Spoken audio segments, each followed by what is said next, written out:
మీకు ట్రెక్కింగ్ చేయాలని ఉందా? మరి ఎక్కడికో వెళ్ళాల్సిన పని లేదు, మన విజయనగరంలోనే. ఈ వీడియో లాస్ట్ వరకు చూడు, నేను చెప్తాను.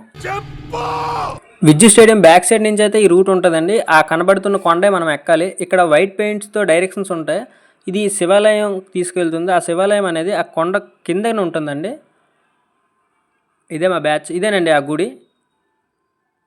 ఇక్కడ ఫొటోస్ బాగా వస్తాయి. ఈ ఫోటో ఎలా ఉందో కామెంట్ చేసేయండి. సేమ్ పండు కోతి లెక్కనున్నావురా. ఇంకా అక్కడి నుంచి అయితే బయలుదేరిపోయాము. ఈ రూట్ అనేది చాలా భయంకరంగా ఉంటుంది. కొంచెం అడ్జస్ట్ అయ్యేదే వెళ్ళాల్సి ఉంటుంది. ఇలాంటప్పుడే మనం అడుగు ఆచి తూచి వెయ్యాలి. ఇంకా మేమైతే చాలా అలసిపోయాం. ఈ వ్యూ అయితే ఇక్కడి నుంచి ఎంత బాగుంది. ఆగిపోవాలనుకున్నప్పుడే మనం తిరిగి మొదలు పెట్టాలి. నీకేంటి ఎన్నైనా చెప్తావు అన్నట్టు చూస్తున్నాడు. అన్న రూల్స్ పెడతారు, ఆయన ఫాలో అవ్వరు, కానీ మనం ఫాలో అవ్వాలి. ఇక్కడైతే స్టార్టింగ్ లో శివలింగం అనేది ఉంటుందండి. ఇదే హైలైట్ ఇక్కడ. ఫైనల్ గా అయితే రీచ్ అయిపోయాం. ఎలా ఉంది కామెంట్ చేసేయండి. నా జన్మ ధన్యమైంది.